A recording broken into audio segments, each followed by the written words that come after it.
नमस्कार दोस्तों, डेट है आज की 17 जून 2021 और स्वागत है आपका एटोरियल डिस्कशन में। 3 इश्यूज आज हम डिस्कस करेंगे। सबसे पहले राइट टू बी फॉरगॉटन। देखो, इस आर्टिकल में तो 1-2 पॉइंट निकल के आते हैं, लेकिन इस इशू को हम कॉम्प्रिहेंसिव ढंग से आज कंप्लीट कर लेते हैं। भूले जाने का अधिकार है क्या, कौन कौन से इश्यूज इसमें इन्वॉल्व हैं, मतलब यहाँ वहाँ से कंपाइल करके डिटेल से इस इशू को हम डिस्कस कर लेंगे। दूसरा आर्टिकल हम डिस्कस करेंगे इटालियन मरीन केस से संबंधित। तीसरा आर्टिकल हम डिस्कस करेंगे प्लास्टिक पोल्यूशन से संबंधित। यहाँ पे एक आर्टिकल है एनर्जी एफिशिएंसी से संबंधित। 2-3 पॉइंट तो यहाँ से भी निकल के आते हैं। अगर आज वीडियो लेंथी नहीं हुई तो उन 2-3 पॉइंट्स को इसी डिस्कशन में शामिल कर लेंगे, अदरवाइज कल। चलिए डिस्कशन स्टार्ट करते हैं। First important article right to be forgotten यानी भूले जाने का अधिकार से संबंधित है। आप जीएस पेपर 2 के इस टॉपिक से आर्टिकल को कनेक्ट कर सकते हो। देखो, ये जो अधिकार है इसको हम एक एग्जाम्पल की सहायता से समझते हैं। मान लीजिए यूपीएससी का कोई कैंडिडेट है जिसका नाम है एक्स कैंडिडेट प्री का एग्ज़ाम दे रहा है। वैसे तो देखो, एक्स कैंडिडेट जो है वो इंटीग्रिटी वाला पर्सन है, ऑनेस्ट है, एथिक्स अच्छे से पढ़ा है, वैल्यूज़ वाला पर्सन है। लेकिन प्री का एग्ज़ाम देते वक्त इन्विजिलेटर को किसी प्रकार की कोई गलतफहमी हो जाती है, जिस वजह से एक्स कैंडिडेट के अगेंस्ट चीटिंग का केस बन जाता है। चीटिंग की नहीं थी एक्स ने, लेकिन गलती से चीटिंग का केस बन जाता है। मान लीजिए जो कुछ भी हुआ, लेकिन बन गया केस चीटिंग का, जबकि एक्स ने चीटिंग नहीं की। इसके बाद सभी प्रमुख न्यूज़पेपर्स में, न्यूज़ चैनल्स में खबर भी आ गई कि इस पर्सन ने, नाम भी मान लीजिए, एक्स मत मानिए, महेश पुरुलिया, जो कि एक यूपीएससी एस्पायरेंट है, चीटिंग करता पाया गया प्री के एग्जाम में। इसके बाद तो देखो, आप गूगल में महेश पुरुलिया डालो तो कई सारी वेबसाइट्स के लिंक आएंगे जिसमें यह लिखा होगा कि महेश पुरुलिया चीटिंग करता पाया गया। लेकिन देखो, कोर्ट में केस चला 1 साल तक, 2 साल तक, और कोर्ट ने पूरी तरह से बाइज्जत बरी कर दिया महेश पुरुलिया को कि महेश पुरुलिया ने चीटिंग नहीं की। लेकिन इस खबर को कोई नहीं प्रकाशित करेगा। महेश पुरुलिया केस में बरी हो गया, उसने चीटिंग नहीं की थी, कोर्ट से जजमेंट आ चुकी है, ये खबर किसी ने नहीं प्रकाशित की। लेकिन देखो, बेशक महेश पुरुलिया बरी हो गया, उसके बाद जो वेबसाइट्स पे लिंक हैं वो तो सदियों तक रहेंगे ना, सालों साल रहेंगे। महेश पुरुलिया की कल को शादी होगी, इंक्वायरी होगी, सर्च मार के देखेंगे क्या रिकॉर्ड है, आएगा चीटिंग करता पाया गया। मतलब पूरी लाइफ स्टिग्मा अटैच हो गया महेश के साथ, जबकि वो पूरी तरह से बाइज्जत बरी हो गया है। तो महेश कहता है कि भैया बुला दो ना, पुराना केस था, मैं बरी हो गया, उस केस को मेरे पास भूले जाने का अधिकार होना चाहिए। वही है ये राइट टू बी फॉरगेटन। मतलब महेश पुरुलिया के पास ये अधिकार होना चाहिए कि वो अपने से संबंधित जो लिंक्स आते हैं गूगल में सर्च करने पर, वो रिमूव करवा सके। अगर महेश के पास राइट टू बी फॉरगेटन होता तो गूगल में सर्च करने पर जो लिंक्स आते ना कि महेश पुरुलिया ने चीटिंग की थी, वो सारे रिमूव करवा लेगा महेश, अगर उसके पास राइट टू बी फॉरगेटन है। तो अगर अभी हम टेक्निकल वर्ड्स में डिस्कस करें, मतलब वो डेफिनेशन जो आपको आंसर में लिखनी है, right to forgotten refers to ability of individual, मतलब किसी इंडिविजुअल की क्षमता। कैसी क्षमता? इंटरनेट पर उस इंडिविजुअल से संबंधित जो मिसलीडिंग, एम्बैरेसिंग या फिर इररिलेवेंट इंफॉर्मेशन है, उस इंफॉर्मेशन को डिलीट करवाने की, उस इंफॉर्मेशन को करेक्ट करवाने की, या फिर उस इंफॉर्मेशन से संबंधित लिंक को हटवाने की जो क्षमता है, वही है किसी इंडिविजुअल का भूले जाने का अधिकार। राइट टू बी फॉरगॉटन, देखो, किसी इंडिविजुअल को ये अधिकार देता है कि वो रिक्वेस्ट करके इंटरनेट से अपनी जो पब्लिश्ड पर्सनल इंफॉर्मेशन है, जो उसे लगता है एम्बैरेसिंग है, इररिलेवेंट है या फिर मिसलीडिंग है, उसे हटवा सकता है। ये देखो, राइट टू प्राइवेसी से अलग है। राइट टू प्राइवेसी में तो देखो सिंपल ये है ना, आप नहीं चाहोगे कि आपका फ़ोन नंबर, आपका घर का एड्रेस, वो सब किसी और को पता लगे, वो इंटरनेट पर आए। लेकिन देखो, राइट टू बी फॉरगॉटन में तो ये है, वो इंफॉर्मेशन जो ऑलरेडी पब्लिश हो चुकी है उसे आप हटवाना चाहते हो। तो राइट टू प्राइवेसी उस इंफॉर्मेशन से डील नहीं करता जो ऑलरेडी पब्लिश हो चुकी है। राइट टू प्राइवेसी उस इंफॉर्मेशन से डील करता है जो अभी तक पब्लिक के सामने नहीं है, जबकि राइट टू बी फॉरगॉटन उस इंफॉर्मेशन से डील करता है जो ऑलरेडी पब्लिक के सामने है, लेकिन जिसे आप रिमूव करवाना चाहते हो।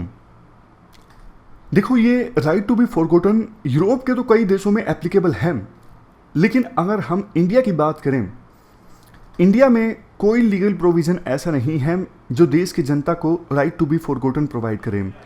ना तो इंफॉर्मेशन टेक्नोलॉजी एक्ट 2000 जिसे अमेंड किया गया था 2008 में, ना ही IT rules 2011 right to be forgotten से डील करते हैं। लेकिन देखो, BN श्री कृष्णा कमेटी जिसने डेटा प्रोटेक्शन बिल से संबंधित एक ड्राफ्ट सरकार को सौंपा था, उस BN Shri Krishna committee report के ड्राफ्ट में सेक्शन 27 में ये कहा गया था राइट टू बी फॉरगॉटन होना चाहिए हमारे देश में भी। अगर इस बारे में देखो हम जुडिशियल स्टैंड की बात करें, 2017 में सुप्रीम कोर्ट ने राइट टू प्राइवेसी के दायरे में, राइट टू प्राइवेसी के एम्बिट में राइट टू बी फॉरगॉटन के अधिकार को भी एक्नॉलेज किया था, रिकॉग्नाइज किया था। सुप्रीम कोर्ट ने उस समय ये कहा था कि देखो, किसी भी इंडिविजुअल के पास ये अधिकार होना चाहिए, अगर वो पब्लिक डोमेन से अपने पर्सनल डेटा को रिमूव करवाना चाहता है तो इंडिविजुअल की जो डिज़ायर है उसका रिस्पेक्ट करना ज़रूरी है। अगर बहुत सारी इन्फॉर्मेशन है इंटरनेट पर तो इससे देखो कोई लेजिटिमेट इंटरेस्ट सर्व होता नहीं है। तो ये हमने जुडिशियल स्टैंड जाना। बट देखो, राइट टू बी फॉरगॉटन जो है उसके साथ कुछ इश्यूज भी जुड़े हुए हैं। सबसे पहला इशू तो ये निकल के आता है कि राइट टू बी फॉरगॉटन जो है वो कन्फ्लिक्ट में आ जाता है राइट टू इन्फॉर्मेशन के। जैसे एग्जाम्पल महेश पुरुलिया के ही मानिए, महेश पुरुलिया चीटिंग करता पाया गया, ऐसी खबरें अखबारों में छपी, ऐसी वेबसाइट्स पर आई खबरें। लेकिन कोई इंडिविजुअल ऐसा भी हो सकता है जो ये कहेगा कि मुझे ये जानने का अधिकार है कि कब कोई चीटिंग करता पाया गया था, बेशक वो आरोप हों, बेशक वो चार्जेस हों, लेकिन मुझे ये इन्फॉर्मेशन तो जानने का अधिकार है ना कि 2020 के प्रीलिम में कोई पर्सन चीटिंग करते पाया गया था, ऐसा आरोप उस पर लगा, तो ऐसा आरोप उस पर लगा वो भी मुझे जानने का अधिकार है, तो आप ये रिमूव नहीं करवा सकते वेबसाइट से। तो दो अधिकार आपस में कन्फ्लिक्ट में आ गए। एक तो राइट टू इन्फॉर्मेशन, कोई इंडिविजुअल कह सकता है कि मुझे ये जानने का अधिकार है कि कब किस पर क्या चार्जेस लगे। दूसरा, राइट टू बी फॉरगॉटन। दूसरा इश्यू बड़ा ये निकल के आता है, राइट टू बी फॉरगॉटन से देखो प्रेस फ्रीडम को भी खतरा है। कैसे? देखो, जो ये प्रेस वाले हैं, जर्नलिस्ट हैं, वो तो चार्जेस लगने के बाद ही स्टार्ट हो जाते हैं ना आर्टिकल लिखना कि ये गलत किया है महेश पुरुलिया ने। अगर राइट टू बी फॉरगॉटन जो है ये मिल जाता है जनता को तो प्रेस वाले डरेंगे, वो इंतजार करेंगे कि फाइनल जजमेंट आए उसके बाद ही वो कुछ लिखें, अदरवाइज बाद में उन पर फाइन भी लग सकता है, बाद में उनके आर्टिकल्स को रिमूव भी किया जाएगा जिससे उनको एम्बेरसमेंट होगी। तो इसलिए कहा जाता है राइट टू बी फॉरगॉटन जो है इससे प्रेस फ्रीडम को भी खतरा है, क्योंकि उन्हें इंतजार करना पड़ेगा फाइनल जजमेंट आने का। वैसे तो देखो ये अच्छी चीज़ है, बल्कि मतलब किसी का करेक्टर असैसिनेशन, सिर्फ आरोप लगे हैं पहले ही उसका मीडिया के द्वारा करेक्टर असैसिनेशन कर दिया जाए, ये अच्छी चीज़ तो नहीं है। लेकिन आर्टिकल में इसे मतलब इशू के रूप में लिया गया है कि प्रेस फ्रीडम को खतरा है। इसके बाद तीसरा इशू देखो इम्प्लीमेंटेशन का भी है कि अगर ये अधिकार जनता को मिल जाता है तो कैसे इंप्लीमेंट होगा। क्या उस इंडिविजुअल को सेंट्रल इंफॉर्मेशन कमीशन के पास जाना पड़ेगा, डेटा प्रोटेक्शन अथॉरिटी के पास जाना पड़ेगा, या फिर उस वेबसाइट के पास जाना पड़ेगा जिस पे वो आर्टिकल पब्लिश है जिसमें उसकी पर्सनल इंफॉर्मेशन लिखी हुई है। इसका मिसयूज़ भी सरकार के द्वारा किया जा सकता है। सरकार पूरी तरह से डेटा कंट्रोल कर सकेगी कि क्या कौन सा डेटा पब्लिश होगा, कौन सा नहीं होगा। सरकार के पास काफ़ी ज़्यादा पावर्स आ जाएंगी और सरकार इसे मिसयूज़ भी कर सकती है। अब इसके बाद एक और इशू जो अभी भी इमर्ज होकर आया है, दिल्ली हाई कोर्ट ने एक आदेश दिया कि उनकी एक पुरानी जजमेंट, यानी दिल्ली हाई कोर्ट की एक पुरानी जजमेंट, उसे इंटरनेट से रिमूव कर दिया जाए। वही चीज़ होगी, किसी पर्सन पर पहले आरोप लगे होंगे और उसे अब बाइज्जत बरी कर दिया होगा, तो उस पर्सन ने कहा होगा, दिल्ली हाई कोर्ट से रिक्वेस्ट की होगी कि अब मैं चूंकि बरी हो चुका हूं तो मेरे से संबंधित ये जजमेंट जो है वो इंटरनेट से रिमूव कर दी जाए। तो दिल्ली हाई कोर्ट ने आदेश दिया कि ये जजमेंट रिमूव कर दी जाए, किसी को पता ना लगे कि उन पर ऐसे चार्जेस लगे थे। बट दिल्ली हाई कोर्ट के जज ने एक गलती ये कर दी, ये ऑर्डर देने में भी उस पर्सन का नाम ले लिया कि इस पर्सन पे, फॉर एग्जांपल कोई भी मान लीजिए रमेश कुमार पे आरोप लगे थे, तो अब उनकी जजमेंट जो है वो पब्लिक डोमेन से रिलीज कर दी जाए। तो खैर ये इश्यूज हमने डिस्कस कर लिए। अब क्वेश्चन ये उठता है कि कैसे बैलेंस इस्टेब्लिश किया जाए, क्योंकि देखो दिल्ली हाईकोर्ट ने जजमेंट रिमूव करवा दी। जजमेंट तो इंपॉर्टेंट होती है ना, जजमेंट से तो वकील, मीडिया वाले लोग, आम जनता बहुत कुछ सीखती है कि जज ने कौन से आर्गुमेंट्स का इस्तेमाल किया केस का फैसला सुनाते वक्त।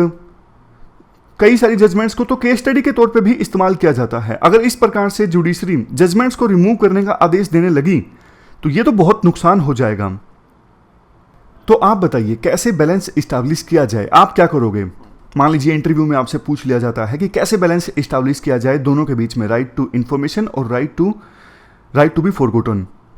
बैलेंस देखो ऐसे इस्टेब्लिश किया जा सकता है। अब मान लीजिए महेश पुरुलिया का केस था, उस पर चार्जेस लगे थे लेकिन अब बरी हो चुका है, तो जहां पर भी महेश पुरुलिया का नाम आया है वो नाम हटा दिया जाए, नाम बिल्कुल रिमूव कर दिया जाए। महेश पुरुलिया का नाम नहीं होना चाहिए। केस बेशक हो सकता है कि हाँ एक यूपीएससी एस्पायरेंट पर चार्जेस लगे थे नकल करने के, तो महेश पुरुलिया का नाम हर जगह हटा दिया जाए लेकिन इंफॉर्मेशन मौजूद रहे। जैसे ये जजमेंट था, जजमेंट में जहां जहां रमेश कुमार का नाम था उसके ऊपर लाल रंग की इंक लगाई जा सकती थी ना, समझ गए?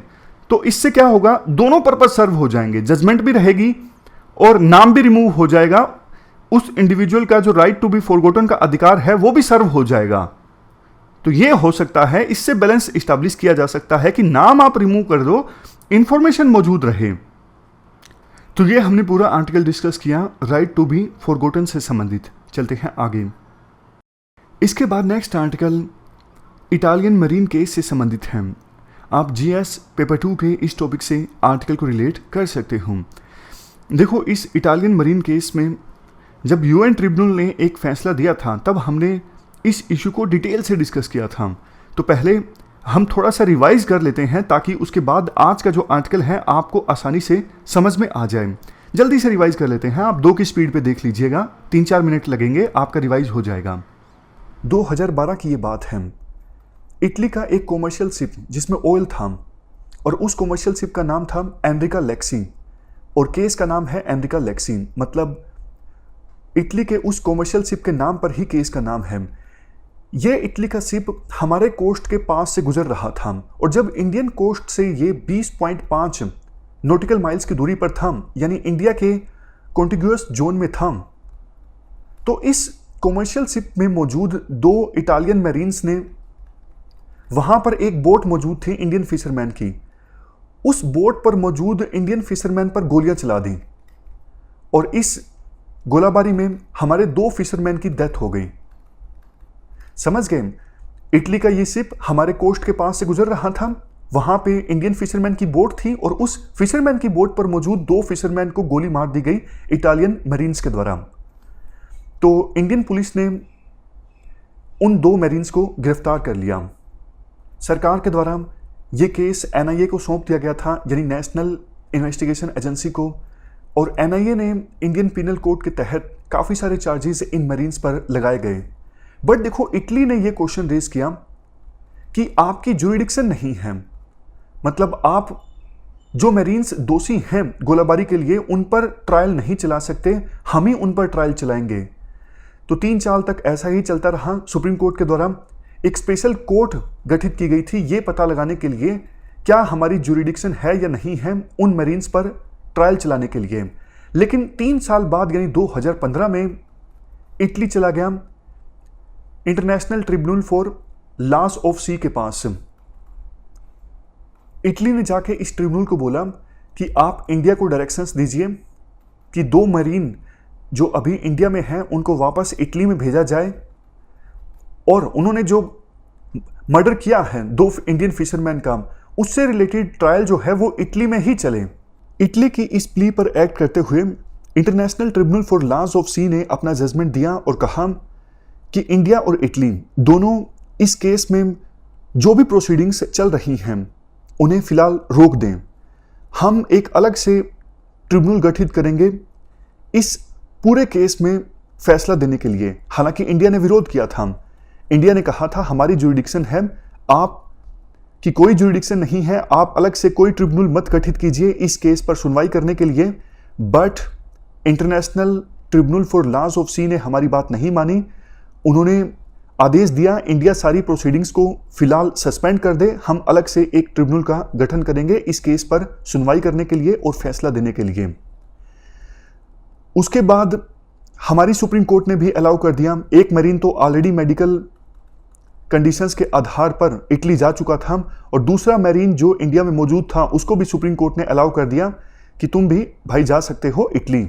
तो अब क्या हुआ है, अब देखो ये हुआ है 2015 में international tribunal for law of the sea के द्वारा एक अलग से स्पेशल ट्रिब्यूनल गठित जो किया गया था इस केस पर सुनवाई करने के लिए, आर्बिट्रेशन के लिए, उस ट्रिब्यूनल का जजमेंट आ गया है। आपके मन में क्यूरियोसिटी होगी कौन जीता ये केस। देखो सीधा सीधा तो नहीं कहा जा सकता कौन जीता कौन हारा, बट मेन जो ये इशू था कि मुकदमा कहां चलेगा, इन दो दोषी मैरीन्स के खिलाफ, इटली में चलेगा या फिर इंडिया में चलेगा।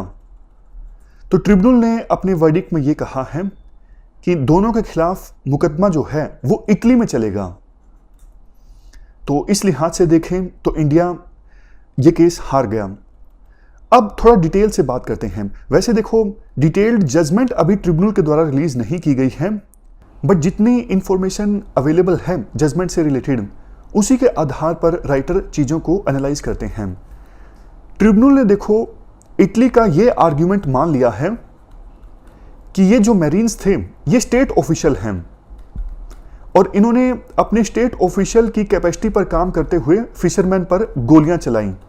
और हमारा कानून ये कहता है अगर स्टेट ऑफिशियल्स दूसरे देश में जाके कोई क्राइम करते हैं तो उनको इम्यूनिटी मिलेगी दूसरे देश में और उनका मुकदमा चलेगा इटली में ही।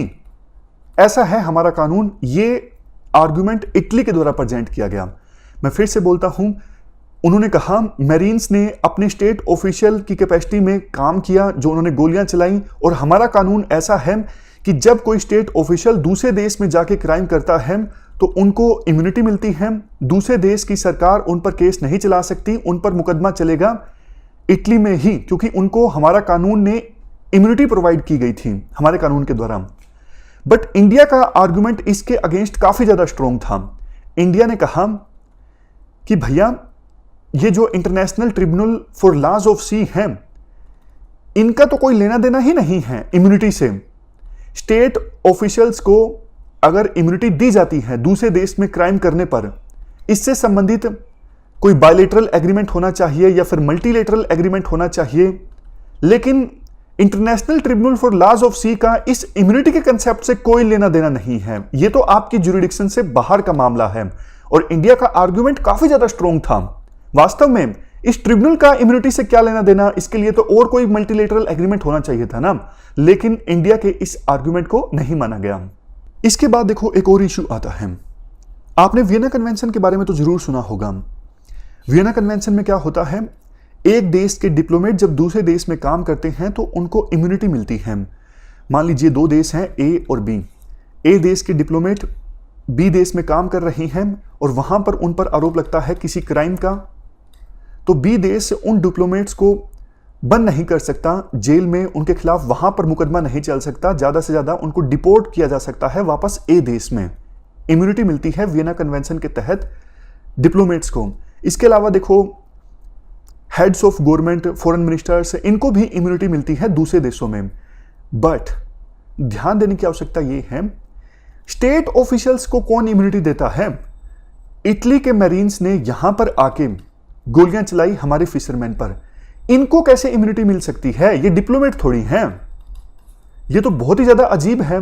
कल को देखो हमारा कोई पुलिस वाला या हमारी कोई सिक्योरिटी एजेंसी का पर्सन इटली में जाके कोई क्राइम कर देता है मान लो, तो बाद में हम भी कह देंगे कि भैया हमने तो इसको इम्यूनिटी दे रखी है, मुकदमा यहां पे इटली में नहीं चल सकता, हम इंडिया में ही चलाएंगे। तो क्या उस समय इंडिया की बात को माना जाएगा? कहने का मतलब ये है, ये तो देखो बहुत ही ज्यादा गलत प्रेसिडेंट सेट किया गया है ट्रिब्यूनल के द्वारा। स्टेट ऑफिशियल्स को प्रोवाइड की गई इम्यूनिटी को कैसे माना जा सकता है? इम्यूनिटी मिलती है डिप्लोमेट्स को या फिर हेड्स ऑफ गवर्नमेंट्स को या फिर फॉरेन मिनिस्टर्स को, पुलिस वाले को या फिर आर्मी वाले को इम्यूनिटी कैसे मिल सकती। इसके बाद आर्टिकल में कहा जाता है इंडिया देखो इस बात से सेटिस्फेक्शन ले सकता है, ट्रिब्यूनल ने अपनी जजमेंट में इस बात को माना कि फिशरमैन्स की बोट पर फायरिंग करके इटली ने इंडिया के freedom and right of navigation को वायलेट किया है। मतलब इटली इसका दोषी है इंडिया के freedom and right of navigation के वायलेशन का। अब इंडिया इंटाइटल्ड है, जान माल का जो भी नुकसान हुआ है, प्रॉपर्टी को डैमेज हुआ है, उसके लिए कंपनसेशन इंडिया को मिलना चाहिए और इंडिया इसके लिए इंटाइटल्ड है। इवन इस केस की सुनवाई के दौरान इटली ने एक आरोप यह भी लगाया था, Indian authorities Enrica Lexie commercial ship को फायरिंग के बाद धोखे से अपने कोस्ट पर ले गई। इटली के इस आर्गुमेंट को ट्रिब्यूनल के द्वारा नहीं माना गया। तो इन 2-3 चीजों से इंडिया सेटिस्फेक्शन ले सकता है। तो इस प्रकार से हमने पूरे मामले का बैकग्राउंड डिस्कस किया। अब हम बात करते हैं नया क्या हुआ है। देखो इटली ने यूएन ट्रिब्यूनल के फैसले के बाद 10 करोड़ की कंपनसेशन राशि जमा करवा दी और अब सुप्रीम कोर्ट ने आदेश दिया है कि इटालियन मरीन्स के अगेंस्ट इंडिया में जो ट्रायल चल रहा था उस ट्रायल को अब औपचारिक रूप से बंद कर दिया जाए। आर्टिकल में कहा जाता है वैसे भी अब इंडिया के सामने कंपनसेशन लेने के अलावा कोई रास्ता बचा ही नहीं था। अब इन इटालियन मरीन्स के अगेंस्ट केस चलेगा इटली में। देखो शुरुआत में जब ये घटना हुई थी ना, तब इटली ने यही ऑफर दिया था कि हम आपको कंपनसेशन दे देते हैं और आप हमारी बात मान लीजिए, इन इटालियन मरीन्स के अगेंस्ट मामला इटली में चलना चाहिए ना कि इंडिया में। लेकिन उस समय इंडिया में काफ़ी नेशनलिस्ट फीलिंग्स आ गई थी कि इंडिया के सिटीजन्स को, इंडिया के मछुआरों को इस प्रकार से अंधाधुंध मार दिया गया। इंडिया में देखो ये नैरेटिव निकल के आया कि बिना सोचे समझे फन के लिए गोली चलाई गई इटालियन मरीन्स के द्वारा, जबकि इटली के अंदर जनता में ये नैरेटिव बना कि पायरेसी के डर के चलते इटालियन मरीन्स ने गलती से गोली चलाई थी। तो अलग अलग नैरेटिव के कारण रिलेशंस इटली और इंडिया के बीच काफ़ी खराब हो गए थे। जैसा हमने शुरुआत में डिस्कस किया, नेशनल इन्वेस्टिगेशन एजेंसी ने बहुत ही ज़्यादा स्ट्रिंजेंट एंटी पायरेसी लॉस के अंतर्गत मामला दर्ज किया था इटालियन मरीन्स पर। तो लास्ट में कंक्लूजन में ये कहा जाता है कि देखो अगर भविष्य में ऐसा कोई केस सामने आता है तो वो डिप्लोमेटिक चैनल्स और लीगल सस्टेनेबिलिटी से सोल्व करना जरूरी है। मतलब ऐसे केस दर्ज किया जाए जो सस्टेनेबल हो, मतलब जिसे कम से कम जस्टिफाई तो किया जा सके। तो ये सीख इंडिया को लेने की आवश्यकता है अगर फ्यूचर में इस प्रकार का कोई केस सामने आता है। चलते हैं आगे। इसके बाद नेक्स्ट आर्टिकल प्लास्टिक पोल्यूशन से संबंधित है। आप जीएस पेपर 3 के इस टॉपिक से आर्टिकल को रिलेट कर सकते हो। इन्वायरमेंट में प्लास्टिक वेस्ट के जमा होने से होता है प्लास्टिक पोल्यूशन। अनप्लास्टिक कलेक्टिव की स्टडी के अनुसार हमारे देश में हर साल 9.46 million ton plastic waste generate होता है और इसमें से ऑलमोस्ट 40% प्लास्टिक वेस्ट को तो देखो कलेक्ट ही नहीं किया जाता, इकट्ठा नहीं किया जाता। और जितना वेस्ट हम जनरेट करते हैं एक साल में, इसमें से 43% प्लास्टिक का इस्तेमाल होता है पैकेजिंग के लिए और इसमें से ज़्यादातर जो प्लास्टिक होता है वो सिंगल यूज़ प्लास्टिक होता है। जैसे प्लास्टिक की थैली हो गई, सिर्फ एक बार के लिए दुकान से घर तक सामान ले जाने के लिए उसका इस्तेमाल हुआ, बाद में फेंक दिया गया, ऐसा प्लास्टिक होता है सिंगल यूज़ प्लास्टिक। प्लास्टिक के टाइप्स की बात करें, माइक्रो प्लास्टिक्स के बारे में आपने सुना होगा। ये देखो प्लास्टिक के वो पीसीज होते हैं, वो टुकड़े होते हैं जिनका साइज़ 5 मिलीमीटर से कम होता है।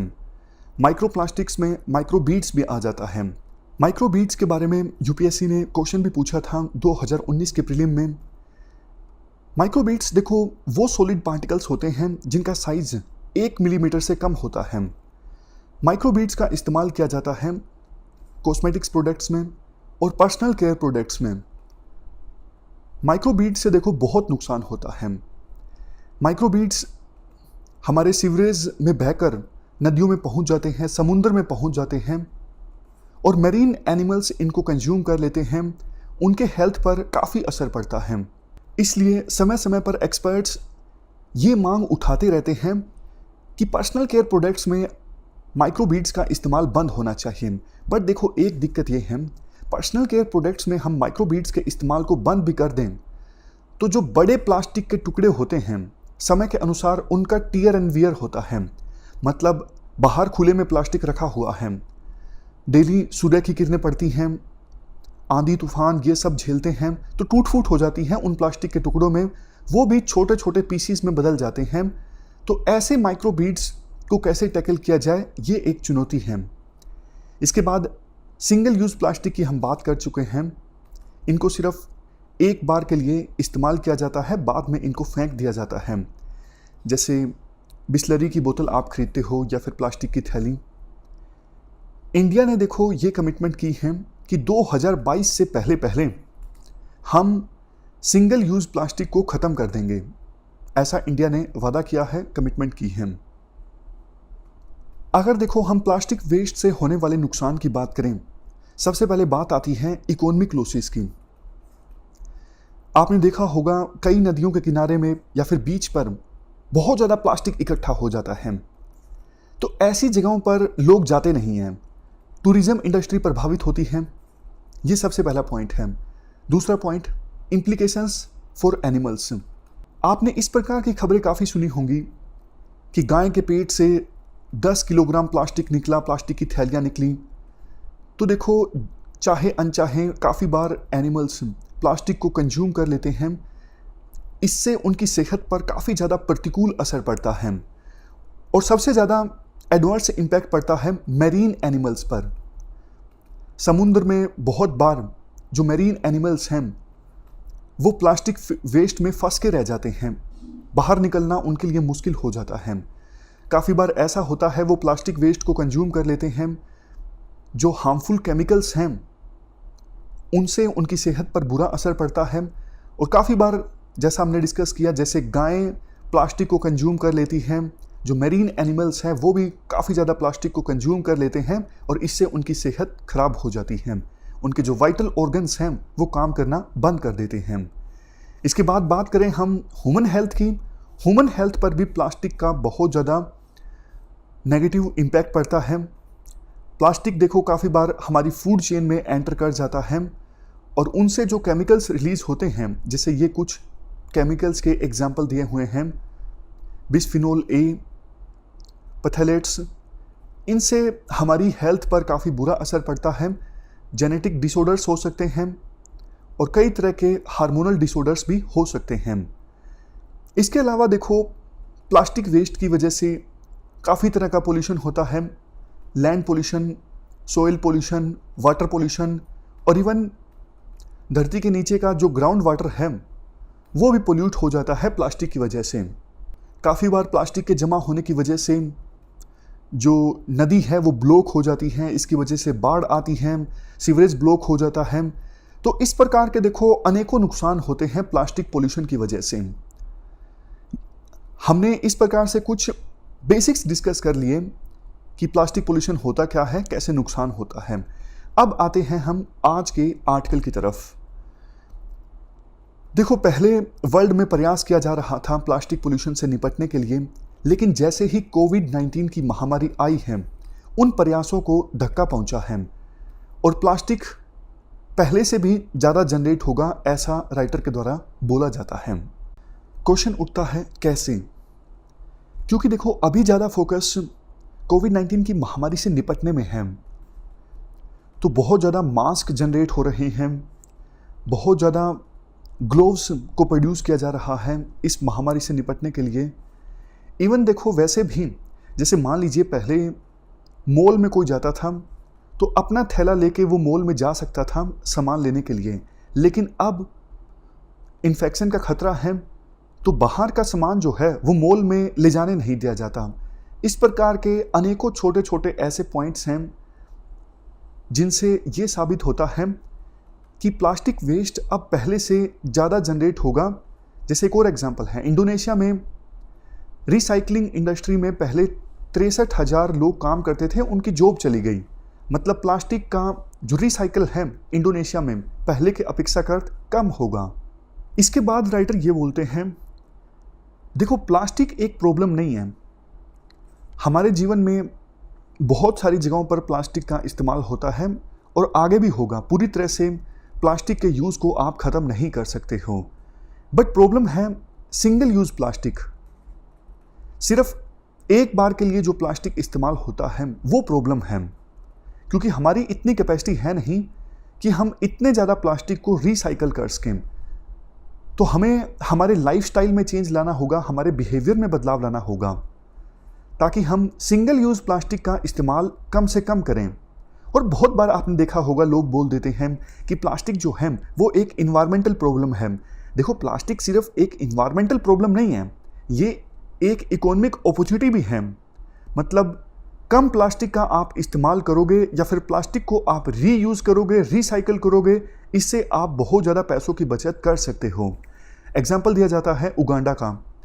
उगांडा में अभी देखो प्लास्टिक वेस्ट को मेल्ट करके फेस शील्ड डेवलप की जा रही हैं और उनका इस्तेमाल किया जा रहा है महामारी से निपटने के लिए, सेफ्टी पर्पजेज़ के लिए।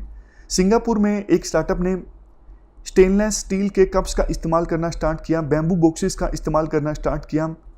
इनको देखो लुटाया जा सकता है, धो के सैनिटाइज करके रीयूज़ किया जा सकता है, तो इससे भी काफ़ी पैसों की बचत होती है। अगर देखो हम इंडिया की बात करें, वैसे तो सरकार ने काफ़ी सारे प्रयास किए हैं प्लास्टिक वेस्ट की समस्या को एड्रेस करने के लिए। जैसा देखो हमने आर्टिकल के शुरुआत में डिस्कस किया, इंडिया की कमिटमेंट ये है 2022 से पहले हम सिंगल यूज़ प्लास्टिक के इस्तेमाल को कर्ब कर देंगे। आपको याद होगा पिछले साल सरकार ने बहुत ज़्यादा फोकस किया था सिंगल यूज़ प्लास्टिक के वेस्ट को कम करने के लिए। प्लास्टिक की समस्या को एड्रेस करने के लिए सरकार 2016 में प्लास्टिक वेस्ट मैनेजमेंट रूल्स लेकर आई थी, जिन्हें बाद में अपडेट और अमेंड भी किया गया 2018 में। बट देखो प्रॉब्लम यही है, इनकी इफ़ेक्टिव इम्प्लीमेंटेशन नहीं हो पा रही है। अगर हमें प्लास्टिक पोल्यूशन की समस्या को एड्रेस करना है तो सभी नागरिकों को प्लास्टिक की सप्लाई चेन में अपना रोल प्ले करना होगा ठीक से। इसके लिए सरकार को और ज़्यादा जागरूकता पैदा करनी होगी। पिछले साल सरकार ने बहुत अच्छा प्रयास किया था। अभी देखो रूरल इंडिया हमारा ओपन डेफिकेशन फ्री हो चुका है, तो नेक्स्ट फोकस ये हो सकता है सिंगल यूज़ प्लास्टिक के इस्तेमाल को कर्ब करना। अभी फ़िलहाल ग्रामीण इलाकों में वैसे ये दिखना स्टार्ट भी हो गया है। बहुत सारे गांव ऐसे हैं जहां पर अलग अलग वेस्ट को सेग्रीगेट करने की व्यवस्था की गई है ताकि प्लास्टिक को अच्छे से टैकल किया जा सके। लास्ट में एक बार राइटर फिर से बोलते हैं, और अगर 7.8 बिलियन लोगों को वो वैक्सीन दी जाएगी, मान के चलें इसके लिए सिंगल यूज़ प्लास्टिक सिरिंज का इस्तेमाल होगा और हर एक प्लास्टिक सिरिंज में 0.052 ग्राम का सिंगल यूज़ प्लास्टिक यूज़ होगा। टोटल अगर हम सबको मिला दें तो हम 400 टन प्लास्टिक कंज्यूम कर लेंगे, इवन उस सिरिंज से जिसका इस्तेमाल होगा कोविड-19 से निपटने के लिए। तो आवश्यकता ये है हम इस महामारी के ख़त्म होने का इंतज़ार ना करें, अभी से प्रयास करना स्टार्ट कर दें ताकि प्लास्टिक पोल्यूशन आने वाले समय में बहुत ज़्यादा ना बढ़ जाए। तो ये थी हमारी आज की डिस्कशन। फ़िलहाल इस डिस्कशन में इतना ही है। Thank you very much for discussion.